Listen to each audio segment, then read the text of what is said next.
Good to go. We can start.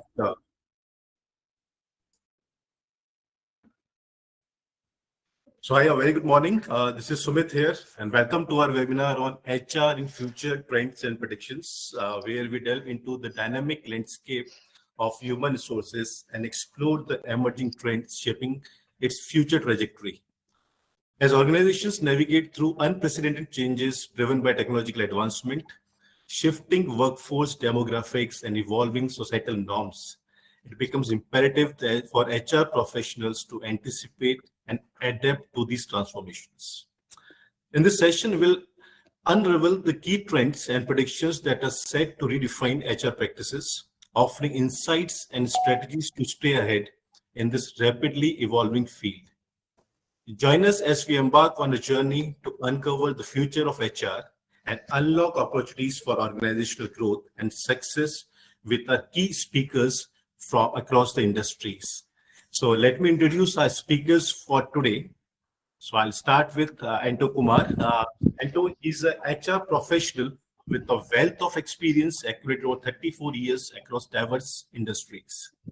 Currently, he's associated with Blue Star India Limited as the business HR for the large business group, where he leveraged his extensive expertise to drive organizational excellence. Previously, he held pivotal roles at esteemed organizations such as Fena Limited, JK Group, and Equal Fuel Systems Limited, where he contributed significantly to organizational growth and success. In addition to his practical experience, he is a certified assessor on competencies from Accelerate, also a faculty at Loyola College for the MBA program and the Loyola Training Program. His expertise extends beyond theoretical frameworks to practical implementations, including the establishments of greenfield projects and negotiating long-term settlements with the union. He's also experienced in handling strikes and lockouts, demonstrating his adeptness at managing labor relations effectively. So thank you so much, Anto Kumar, for joining us. Okay.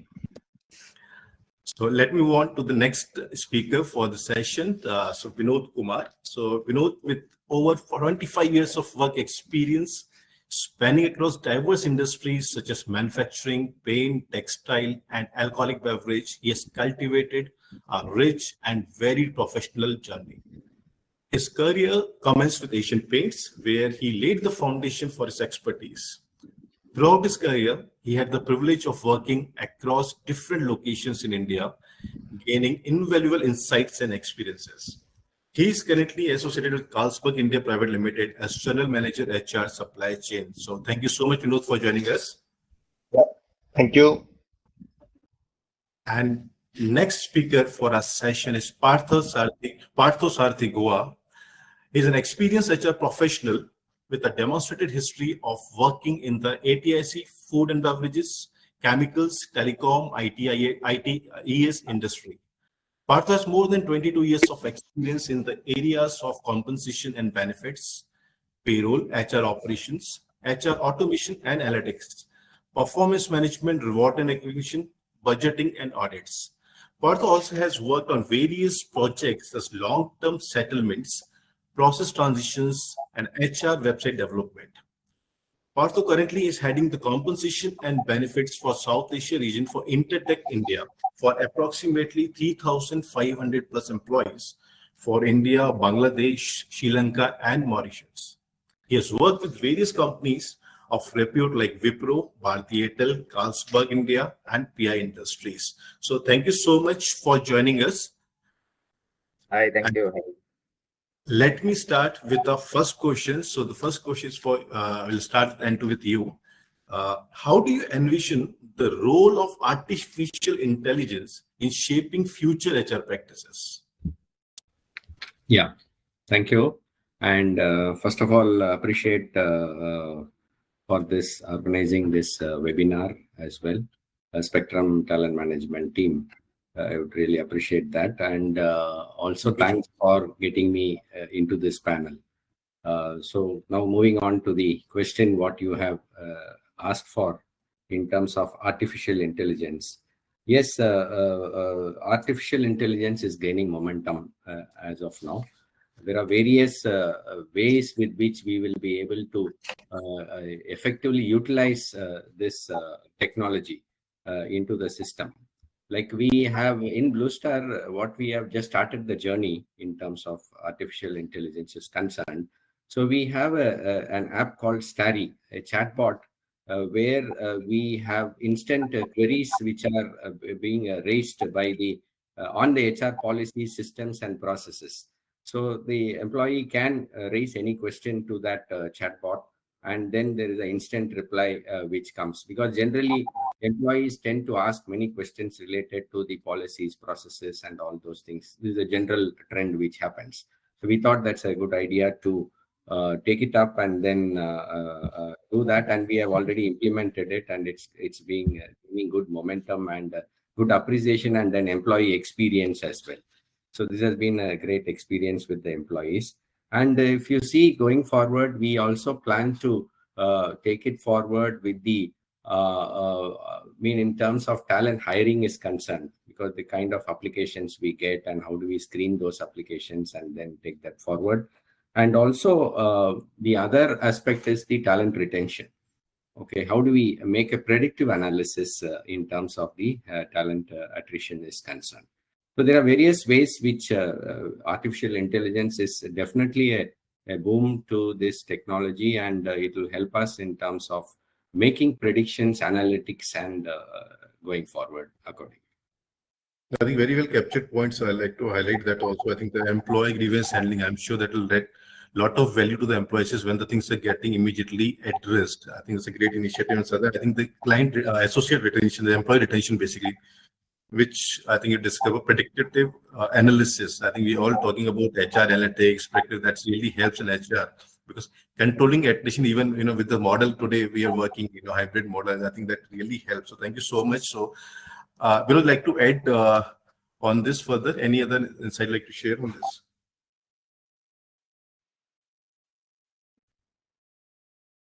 Audible, you're on mute. Yeah.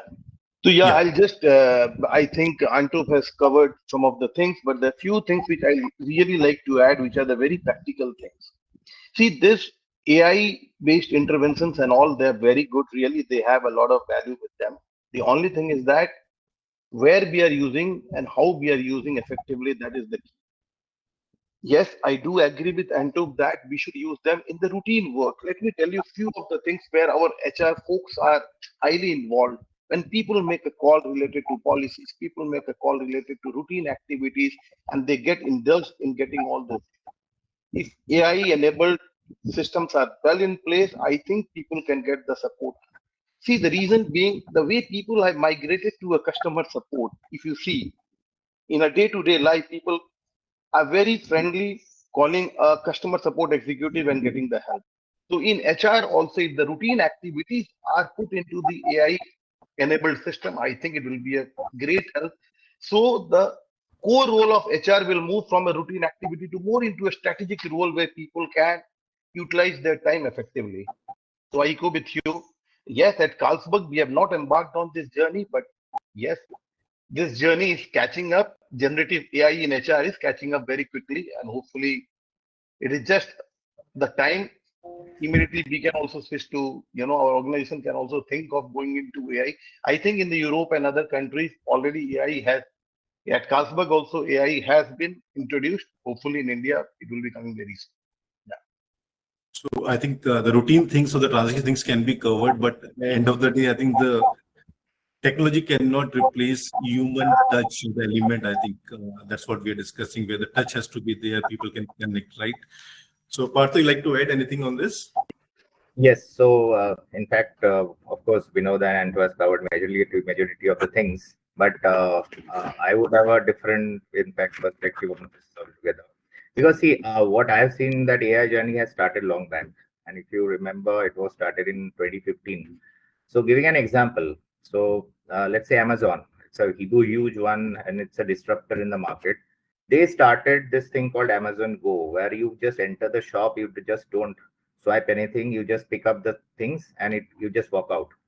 Now that thing was implemented looking at AI and the future, but that thing has flopped in the market because it was easy to use, but what is happening in the background, because there were 70 people who were doing the things. So while doing AI is a good thing, it will automate majority of the things, but we have to do a thoughtful thinking. So before even approaching, it has to be implemented thoughtfully, because end of the day, the cost benefit analysis also has to be done. Right now, we have seen a lot of chatbots, of course, for answering the queries. All the banks have moved to chatbots. In fact, even all the telecom operators have moved to chatbots, because those are very frequent things. But on a larger scale, of course, these things needs to be thought through before implementing. And of course, AI is going to be a disruptor. It's there, but of course, there has to be some ethical use of the technology. So that is a submission from my side. No, I think the keyword, if I have to pick away, I think the ethical use of the technology, I think very critical, no doubt. Because when we talk about implementation of technology, I think the way it is getting used and even creating awareness on the usage, I think very important, even in the organization across level. Okay, so thank you so much. And with that, I'll move with the next question for you. Like how compliances can be simplified with respect to labor laws? See, yeah, compliances, have been over the period. If you see compliances, the more the labor compliances, in fact, if I'm talking from a manufacturing or the other compliances, they have occupied the time of each and every one. And time immemorial, people have really moved from the registers to many compliance tools are available in the market, which has helped you, which has helped the management also in compliance governance. And but yes, of late, India, though the four labor codes have means it has been passed by the parliament, state rules have been made, but yes, the number of compliances are very heavy. But as an organization, what we do in fact is, you know, at Carlsberg, for us, compliance is there's no, I mean to say, nobody can get rid of compliance. Each and every applicable compliance, be it at Carlsberg, the employee has to strictly adhere to each and every compliance which is applicable to the organization. No deviation is entertained. So, from the top management itself, the compliance is driven very strictly. So, we have a lot of audits and all, wherein apart from the external audit being in place, we are very proactive in ensuring that all the compliances are in place so that the business is never at risk with respect to the compliance. Though it is very sometimes very tiring, but we have brought in many systems in place. Compliance tools are in place where people can easily go and upload the compliance so that the management or anyone, if he wants to see whether the compliance are adhered to or not, he can easily draw a dashboard. So yes, compliances are there. It will be there. I don't know when the labor code finally, I'm thinking with the new government in getting formed, the labor code will be implemented. But this is again, people are talking a lot about it. When it will be implemented, it will take time. But as an organization, they're very important. We should try to comply. We should always comply to each and available labor laws and ensure that we should make effective use of the tools which are there in the market, which we have embarked upon, and it is very good at Carlsberg. Yeah. I think like you mentioned, the tools which you're already using really helps in terms of the assessment part or the audits which are there, rather than getting into a manual activity, and you can have a proper tracking mechanism also with that. I think okay. Partha, you like to add on this part? Yes. So actually, Binod mentioned everything, because I was part of Carlsberg for 6 years. So it's a compliant company, and here in Intertech also, it's a being a multinational, we also have to be compliant. Now, of course, the government has also taken a direction towards simplifying the things, and going forward, it may come. But since 2019, it has been in the discussion, though it has not seen the light of the day yet, and we don't know when it is going to happen. But having said that, it is not also stopping the companies to do the compliances, because it is required. It is very much required, and if the company has to follow certain rules and practices, it has to be done. Now, in Intertech, we have also done. It's called. We have launched a tool, so it is through a third-party vendor, and everything is tracked online. So, and for a monthly basis, once you do the compliances, then you can upload the documents over there. So in case of an audit and historical things, you can just at a click of a button, you can in fact find everything in one place. And that also send us reminders that, okay, this compliance is due for the next 90 days or it's due in the next 60 days. So it keeps on getting reminders so that you actually don't fail in the compliances. So yeah, technology plays a good role in this, and that also reduces the manual tracking versus what has to be done for Especially even when you have so many offices across India, so many compliances, Yeah. obviously some Yeah. state-wise compliances which are also applicable. Having a track and have a dashboard at one place, I am sure that really helps. So Yeah. anything, Anto, you like to add here? I think Something additional what you people are doing in your company, in your experience, you have done that. Understood. Binod and Partha had well said, and about the need and the requirement and the digitization will only help in terms of simplification process is concerned. We also do have challenges because we are also as part of one of our business line, we have a projects business. So its project business is a little, scattered around the entire places, and the managing compliance is a challenge there as well.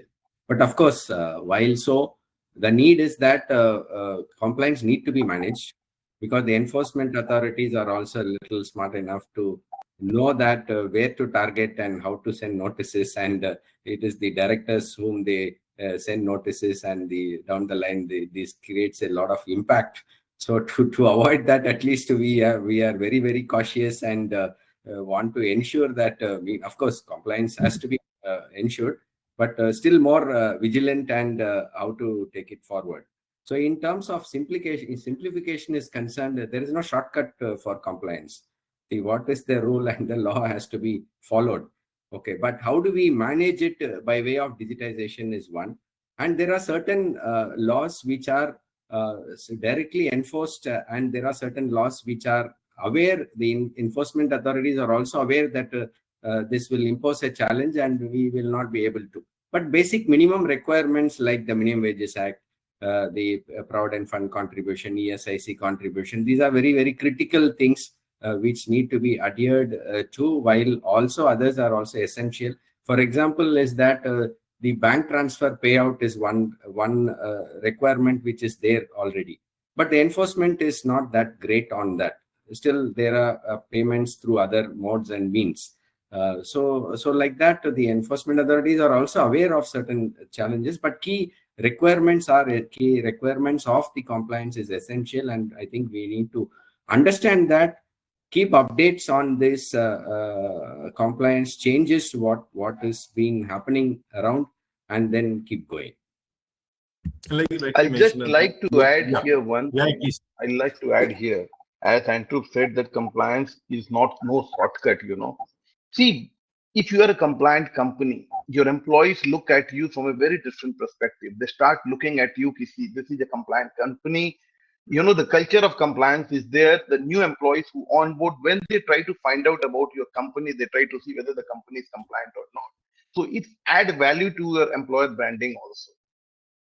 So yes, compliance, the employees per se, they look at the company from a very different perspective. Even the external stakeholders, when they interact with you or when they raise you observation, they start looking from that perspective. Yes, the company is compliant when they try to go threadbare. They see a thing, and when they see that things are well in place, it gives the motivation to the the people who are doing all those activities, and for the employer and for the it's a good trust building exercise also. Otherwise, see for the blind, basically people, I think the trust also comes up. You have that clarity with compliance adherence.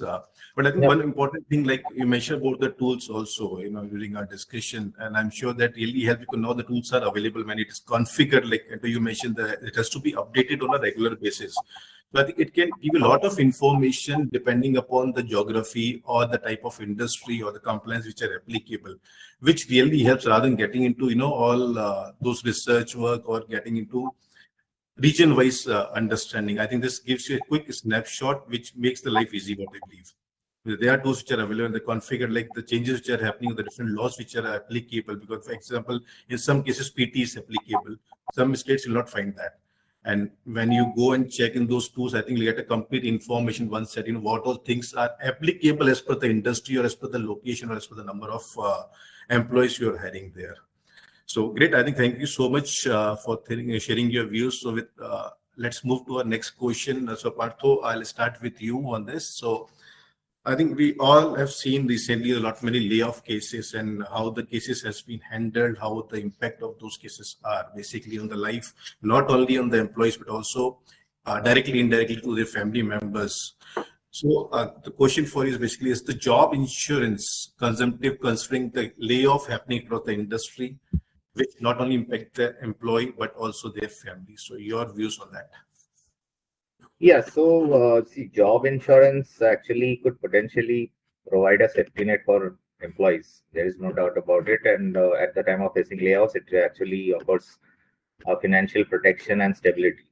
And now, however, it's essential also to consider the cost effectiveness and feasibility of such programs. Because from the employer side, as well as the potential impact on the employee model and productivity. Now, job insurance policies may have very limitations and exclusions. So there can be such as waiting periods before benefits are payable, maximum benefit durations, etc. Now, employees also should carefully review the I would say terms and conditions of the policy, because here we are seeing layoffs happening majorly, let's say, and it should be evaluated by the companies which are into IT and ITS sector, where we are seeing more layoffs happening. And so whether job insurance is considered consumptive depends on one's perspective rather. In fact, from the standpoint of financial protection and risk mitigation, in the event of job loss, it may not be seen as consumptive, but rather as a valuable investment in safeguarding against potential, I would say, hardship for the employee who is actually laid off. So the perception of the insurance is very consumptive and may vary on individual circumstances and priorities, I would say. But can really help in terms of managing the situation the way things are happening, because like you mentioned, the morale of the employee, or if they have something to take care, then the product, everything start impacting. Yes, so it's both ways. So when the employee joins, of course, you have a safety net. So the company also provides as per the compliance is concerned. So it has to be paid as per compliances. There are certain things which needs to be paid as per compliances. But on top of it, if there are some, so of course, the companies who are into IT, ITS sector, which I'm just telling you, let's say for Infosys, you have heard about large giants laying off. Apple also did this. So they also provide some kind of or in fact, provide something in the books of accounts. Because in future, because they have got a large set of people sitting on the bench, and they have to be prepared for their projects.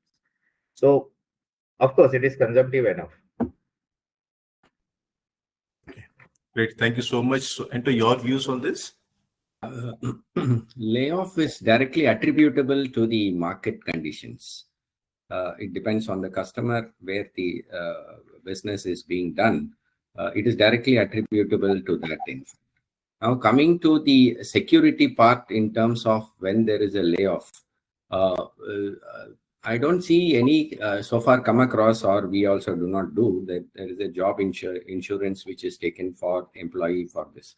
But in any, mostly in rightly said by Partho, this is more prevalent in an ITS segment of industry, where the number of manpower intensive industry is concerned. Otherwise, generally in engineering or automotive or any other field of pharma or any other field of activity, it doesn't.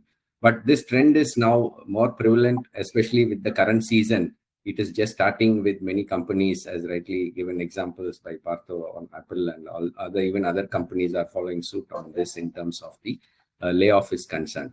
It may be inevitable. At the same time, it is a temporary phenomenon is what I look at it. While looking at the job insurance, whether the employee has to be secured enough to make these insurance, or whether employer so far I have not come across, while there are many other insurances employer has considered, like health insurance, because the probability of layoff is very limited is what I can see, and it has a cycle, like once in 3 years or 4 years. That is what we have been seeing as a trend, especially in certain category of industries. The trend continues to be so. So little kind of prediction is there, but it is absolutely market driven. and those things. And even if you take a job insurance, I think the relief measure is only for a temporary period of 3 months or so. So beyond that, I think that even the insurance does not support. So one has to be very competent enough to keep the updates. How skilled are you in terms of getting a job? So those things will better help in terms of having a security on the job. Of course, insurance plays a part on it because immediate action and the reaction, because layoffs happen within a very short span and without much of information or notice. Of course, that is so always we have to have some savings for the rainy days. My view, actually. Even some cases you'll find, I think, where employers they're assisting the people in outplacement also, just to have a smooth transition, basically. Though I know there is a last thing which people want, but there are, how professionally or how smoothly we can handle this transition part also when the layoffs are happening. I think it is also very critical. Again, all HR people are there and actually impacting the human. So I think that's become more important. Yeah, we would like to add over here. You're not audible. I echo with all of you. It started with friend Partha. He well said, yes, there are insurances in place. He's in comp and benefit, so he understands, yes, these are risk avert measures which are very important for the employer. And as Anto also key layoffs, these are not planned. It happens very quickly, and you have to make it happen. But you really said that, yes, outplacement agencies. I have seen, in my career of 24 years, basically, I have seen the first time layoff after COVID in one of my organizations. And when it came to us, it was the way it was. I really echo with Antup. It was people were not aware of it, and it came all of a sudden. Yes, we were aware of it just a few days ahead of that activity. And few people it came, and the way it was handled. But the best part is employer has to be generous also. We are all human beings, and we are the champions of, as a HR professional, we are the HR champions, human resource champions. So we have to be generous also. We should have the spine. We should tell the employer also, the management also, yes, it is very important. It is required from a business point of view. But from a customer and from an employee point of view, we have to be very generous as well as rational. I've seen, yes, in our case, when we did the layoff, our employee was very generous. And when we did the layoff, our employee were not that 1 month or 3 months. It was a very generous amount which was given. Apart from that, even the mediclaim was extended for 1 year. Let me tell you, the mediclaim benefits was extended for 1 year. So, then it does not create a lot of ripples and all those things. People take it very, yes, it was a requirement. Management has communicated, and it happened because of a certain reason. So we have to look at that element as well, rather than, yes, the command has come and we have to implement that. So we should play a very important role in the command also. So that is my point to make. And like you mentioned, this mediclaim things, so many things can be added to have a better experience. Though I know this is something which people don't want to do. But again, if we're doing it, how smoothly we can manage that complete part.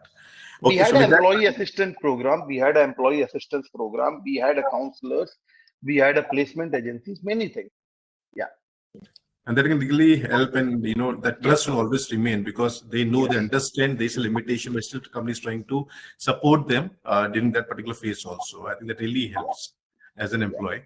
So next, let's move on to the next question. And so I'll start with Anto. How can HR departments adapt to accommodate the increasing prevalence of remote work and distributed teams, keeping the productivity in place? I know there's a mix of it, hybrid model and other things. So how, as an HR professional, I think your thought process on that, how we can manage? See, till Corona struck us, we were not even thinking about it. Whether we can work from home and have a concept or a hybrid model like this. There was no discussions earlier on this topic also. The entire dynamics have changed now after Corona, like you rightly mentioned. So yeah. It all started with Corona first. When it got stuck, then immediately everybody could get connected on a call and then discuss on various business related matters, and business was almost as usual even in corona time because of this work from home concept as well. Even in Blue Star, we were connected well, and we continued our business very much. Of course, there is impact, plus and minus will always be there.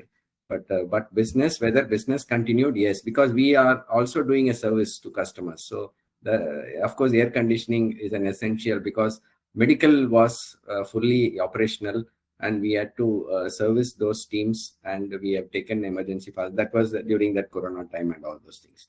So we continued that as an hybrid model. So we had classifications of WFH, which is work from home, work from establishment, and work from field. So these are the classifications we had made and mapped all those employees who are in the field related to map it as field related, and they need not come to office as well. And if there is a need to work from home also, they can opt for work from home and work from establishment. We also reduced our workspaces to that level of categorizing these employees into work from establishment as well. Of course, the pros and cons are there because we were not able to get connect with the employee connect was missing. The way in which it used to be prior to where everybody used to come to office and all those things is one challenge. Of course, we have a productivity tracker in place. We do productivity measure either through in the sense the metric used is billing per person or VA by D. These are the two metrics we use for our productivity, and we do it on a quarterly basis, and we analyze productivity. So that way, we did not have much of an impact whether it was productive or non-productive. That was not the question here. The question was that the need to come to office and the connect was missing with the employee, which is otherwise this concept has been well received, especially with the millennials. It is being working well, and we also introduced a flexibility policy attached to this. And the work from home also, there is an option. In a month, we have given, even for those who are to come regular to office, we have given option to avail work from home facility at least for in a month, some 3 to 4 days or so, based on their need and the requirements. Like you mentioned, I think the business was same, so there's no impact on the business. And the good thing, I think you're able to manage the productivity part also. Yeah, employee connect, we understand something new which came up, and the model was new for most of the people, at least in most of the industries we talk about. Great, thank you so much. So, your viewpoint on this. See, first of all, kudos to all the HR folks. They really played a very, very important role during the COVID, and the outcome of this is this work from home. And prior to that, it was never discussed. Yes, people were, when we used to, because I come from a manufacturing setup and I have, supply chain organizations and all, where even during the COVID time also, we started the operations very soon. And the HR played a very important role. And I think the value of HR made a very good mark during the COVID time. People started looking at HR very seriously. Yes, after the COVID. Now, yes, or at Carlsberg, what we do, we don't have any policies mandated for work from home. We have empowered basically the line managers to take a call. If I want to apply for a work from home, it is totally depends on his line manager whether he wants to grant him a work from home. So we have not made any policy statement like that, 1 day or 2 days. That flexibility is being given to the line manager because at the end of the day, he has to ensure that the things are moving. And that gives a lot of trust, transparency in the system. So what I believe is that, yes, I don't know, we have never heard any noise around that also, we should have 2 days or 3 days. But of late, yes, it is now very difficult to bring people from a mindset that coming to office from work from home. That happens in other industries, but for our industry per se, we are very flexible. Great, I think that really helped the people also, to continue. Great. Partha, like to share your views on this particular point? Yes, so here, in fact, I agree with what Anto and in fact Binod has said. And so I can give you an example of for my industry where I'm working, so it is a heavily services industry. So we deal in majorly in manpower, and of course we have got our lab operations. Now those operations has to be run in tandem and in parallel. So you cannot always compare a manufacturing setup versus a services industry. Now here the problem comes is basis the generations what we have right now. It's X, Y, and Z. Now generation Z are the people who are young. They will always come and at the interview they will first ask what is the work from home policy, right? Because they are not in fact equipped, or they are not in fact ready to work for 5 days. So we have seen a lot of cases where people are coming from different industries, of course not manufacturing, and they ask for. Now let's say if you have a work setup where you have to in fact adhere to the time which is of US or probably UK, which has got a different timing. Now if you run an office and somebody sitting out of India and working for a US or UK shift, it is not necessarily that he has to come and sit in the office and do the work. He can do it from the home. Now second part is also we have not got a proper laid out policy per se. What we have done is also the similar thing is that it is up to the manager to decide uh, how much work from home he can allow, and it also of course increases the productivity, because the lot of people think that okay, work from home is something that it doesn't work sitting at home. But we have seen the reverse way when we have seen for generation X or maybe the millennials, what Anto has said, that they prefer to come to office and work because they want to get that engagement in the office, and that increases their productivity versus a generation Z.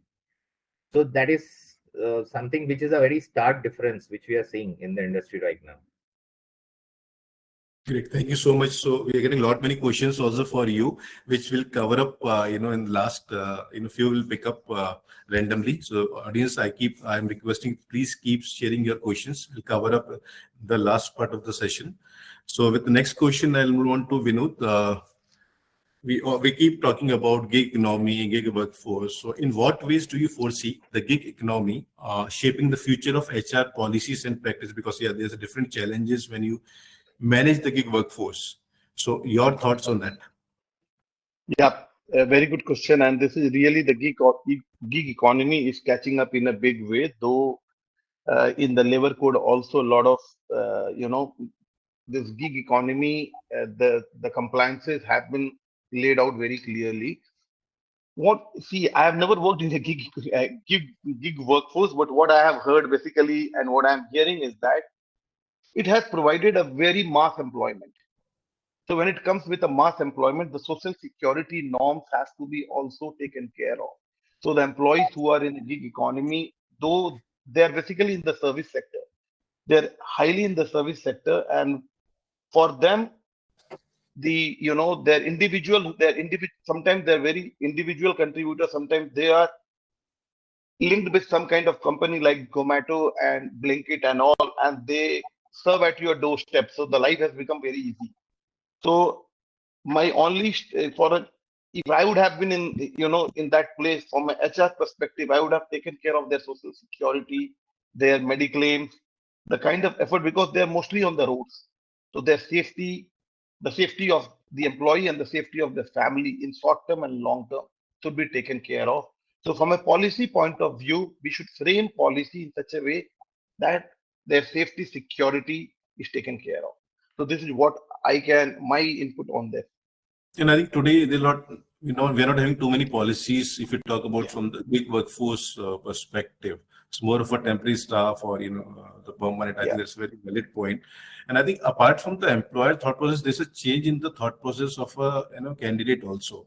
Especially after this corona, people are more towards this gig work rather than getting out of full time. So more of a productivity they like to work. Okay, so Sumit, Sumit, I'll add one more thing here. See, from Carlsberg point of view, though it is not mandated that you need to have a mediclaim for a certain level of worker, let's say NAPS and NAS. But we have extended the same mediclaim policy, what is applicable to our own workforce, to even to those NAPS and NATS employees. So that also depends from an employer point of view, what they want to give, because we equally value their input and their productivity at the workplace. So we have extended the similar policy. We have never differentiated between our own employees and even the NAF segment. So that is what, as HR professional, we should try to do in wherever we are, if we can do that.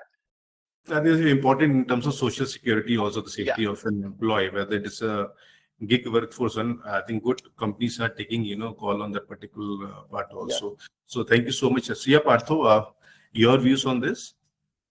Yes, so of course, legal and compliance issues are to be addressed in for this gig economy workers, and we are also following the same thing. Is that see, if you are hiring somebody being on a third party, you are a principal employer.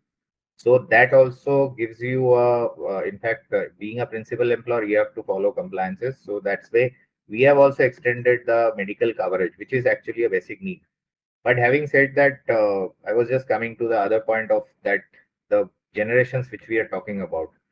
Generation Z doesn't care about all these things. So they just want to come and work and just get the paycheck and out. So they are not bothered about the social security also. Like if you are deducting provident fund from an employee, he is asking, why are you deducting and how will I get it?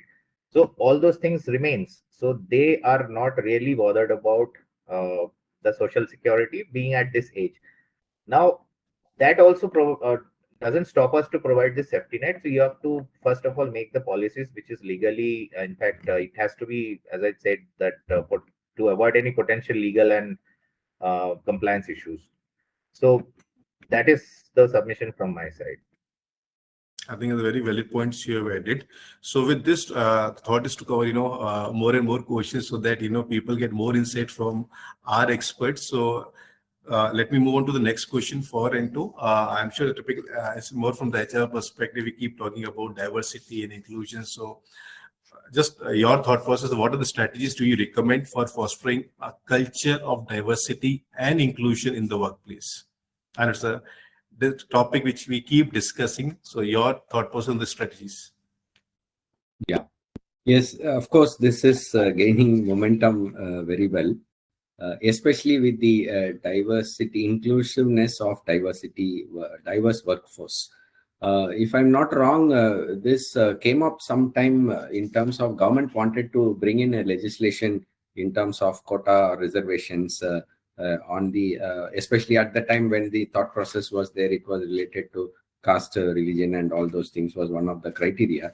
Of course, now it has got changed into the women, folks, and the third gender, and the differently abled people, and those are the things which are. So at that point in time, the associations have joined together and said that we will take up an affirmative action and don't bring this as a legislation or a reservation which will impact badly.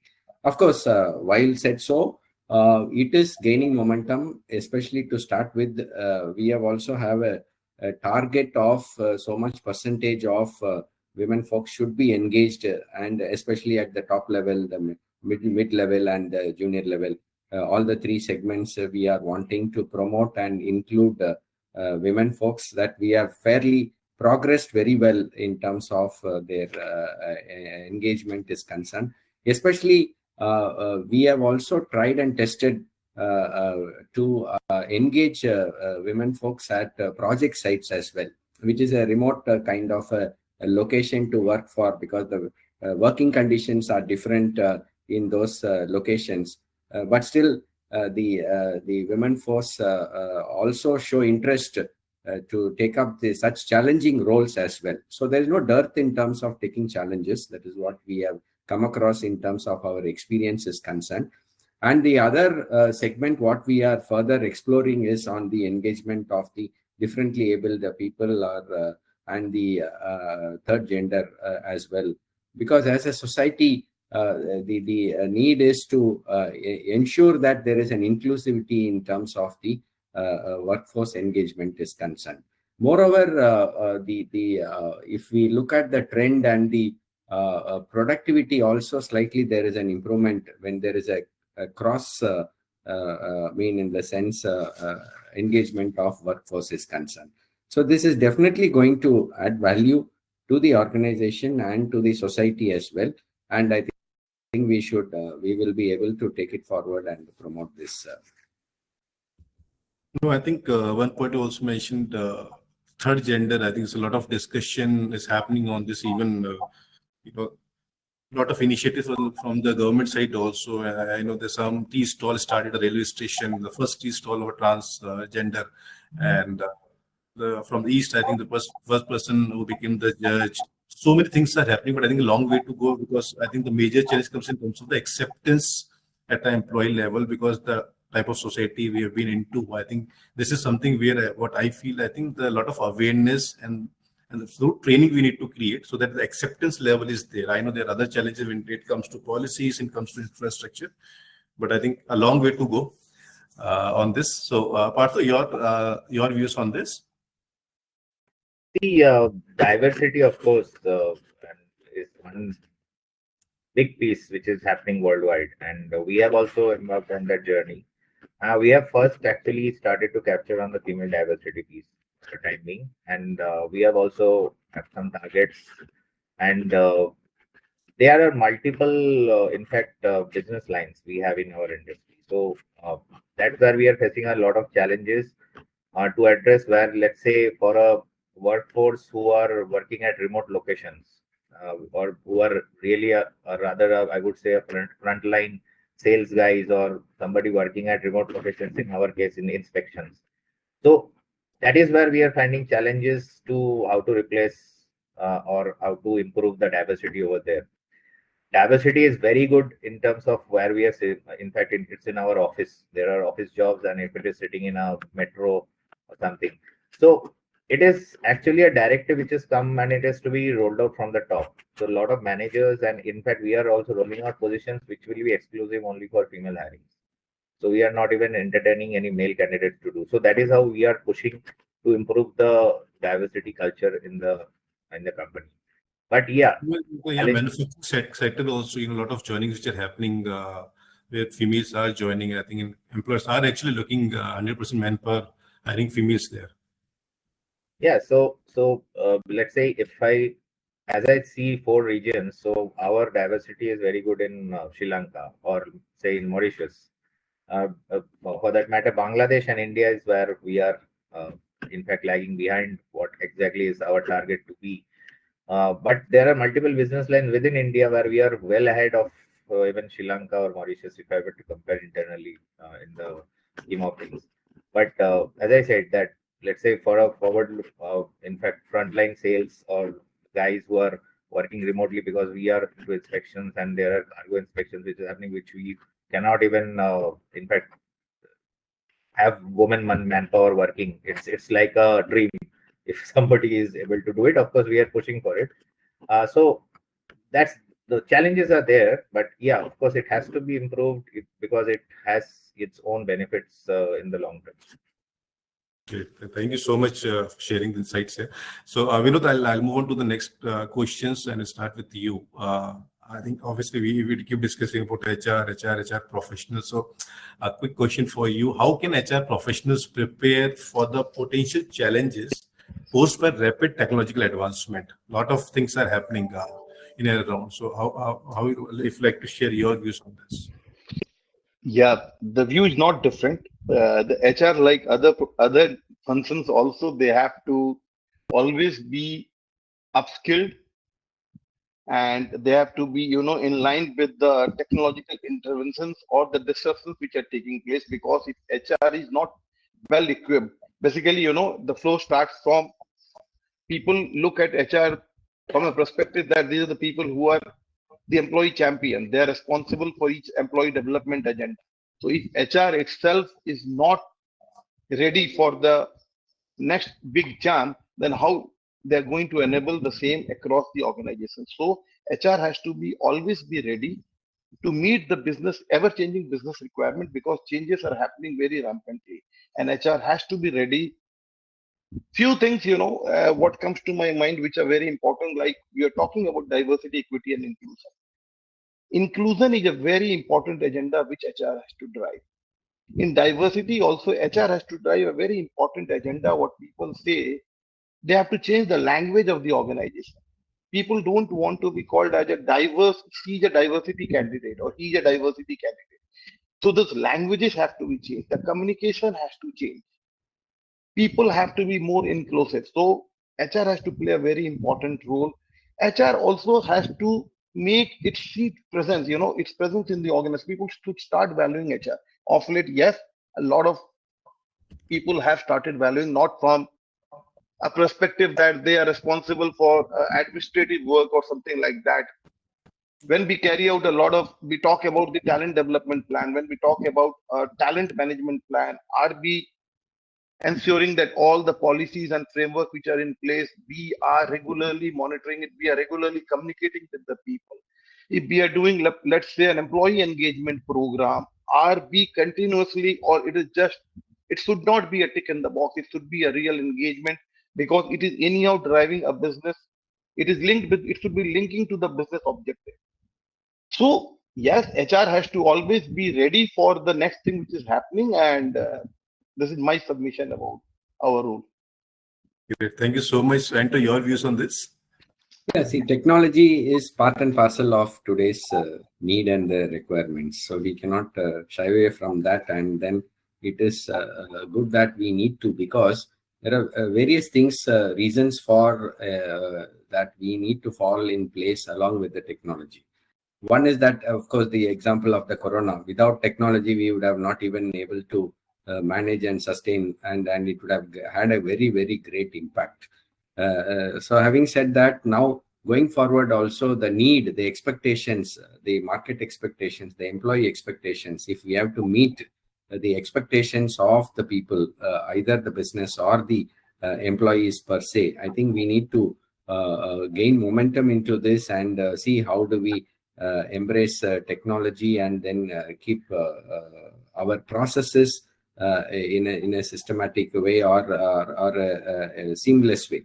So that is how it has to be. In Bluestar, of course, we have migrated our entire PMS process is online system, and there is no intervention in between. And our awards system is also online, and there are various category of awards as well we do. And of course, payroll is an online process which is there for a long time as well. And even the capability building modules we have developed it through an online process. So unless, because the pace of change, what is happening, if we have to meet to the pace of change, technology is the answer to this. And the more technology we introduce and then keep going, we will not be able to manage the expectations and the changing pace of what is happening around us. I like to cover more and more questions because I think getting a lot of insights. I'm sure our audience is also enjoying. They get a lot of insights. So, but with the time constraints, let me put the last question, Partha. So I'll just put it across to you. How the increasing focus on sustainability and corporate social responsibility influence HR strategies in the future? So your quick thoughts on this. Yes, in fact, sustainability and diversity, as told, it's a group, in fact, mandate for us, and we also are measuring our, I would say, certain parameters of payouts, bonuses, which is linked to the sustainability. So environment, sustainability, and governance is one of the key focuses for our group. And of course, it's happening worldwide that sustainability plays in fact, larger role, sustainability and diversity also. So these two are the major focus areas for HR in the current situation. So yes, of course, it plays an important role for HR. And also, it also plays an important role for the organization to look forward to this sustainability. Great, thanks. So before we conclude, let's address few questions I think that have been pouring in from our engaged audience. So I'll just quickly pick up one or two questions from there. So what are the potential risks and challenges of relying on AI and automation in HR? So I'll leave it to you who would like to pick it up. I'll keep it open-ended. So anyone who like, yeah. So AI, of course, it's as we discussed previously, is the thing. It's the future, but as also we highlighted that it also should be ethical. So mishandling of any, because data is one which is very important, and in terms of HR, we use employees' personal informations in our database. So we have to ensure that the data breach, and in fact, in other countries, there are general data protection rights are also in place. So here it also has to be there that the data security has to be the prime objective for HR before even looking at AI and automation, because that's one of the major risks and challenges, and it has to be very robust enough to keep the data in place. In fact, data safety. Great. Thank you so much. So I'll just pick one more question. I know a lot of discussion has happened recently. So the term moonlighting. So this question from the audience: how to control over moonlighting? So anyone like to address this? I know a lot of discussions, a lot of articles were there recently on this particular topic after the case which has happened. So your thoughts? Anyone? Vinod, you Anto, like to add here? Yeah. Of late, we have heard, yes, moonlighting is a new thing which has really been captured in a lot of news. It has captured the news and it has shifted the eyeballs. People have started thinking, ki, what is this new terminology, moonlighting? Let me tell you, people, in the past also, in order to make both their ends meet, if they're not very happy with their, if they always wanted to maintain a double income, yes, I'm working here and a part-time job. If I have so it is not a new thing. Earlier also, people, apart from the regular job, if they used to have an opportunity outside, they used to do that. Yes. Recently, it has really rolled up very fast. It has gathered a lot of attention but from HR perspective, what I feel that though we have a standard, guidelines and all that a person, he has to be devoted, committed to the current organization. We have captured in the letter of appointment and in our employment contracts and all. But still, people, if they're doing, we should have policies in place. We should have, it should not happen ki if a person is working here, he is and data, yes, as he said, the data is very important. Data should not move, or there should not be any threat to the data. Other than that, I don't think our contracts are well in place and there are policies in place. There are, yeah, in case of a non-adherence to that, what actions can be taken, disciplinary actions are also in place. And I think if they are robust, it can be taken care of. And thank you so much. So, and to your quickly on this. Adding to that, what Binod had just now said is, control mechanisms has to be in place. This happens where at a remote workplace location. Otherwise, in an establishment, I don't think this is really a happening requirement. So when it is a remote working, so what kind of systems, controls, and of course, if one such requirement is to track on the productivity. So how do we make a plan and how do we track their productivity? As long as, today we are looking at more than timings. This is what our view is. This is my personal view as well. More than the timings, what is the output of the person? Okay, Right. because that has been very, very essentially required. I think we should not monitor on the timings. We should monitor on the output and see whether their work is being done effectively or not. Right. Thank you so much. So as we near the end of our webinar journey today, I want to extend my heartfelt gratitude to our esteemed speakers. Your profound insights and innovative perspective have enriched our discussion on the future of HR. I think it's been an enlightening journey, and we are grateful for your contribution in making it so insightful and successful. I really enjoyed, interacting with people. So thank you so much, and have a great day. Thank you so much. Thank you. Thank you very much. Thank you, Binod, and thank you, Partha.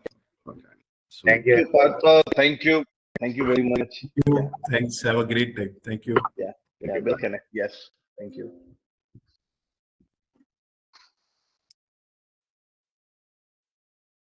Yeah.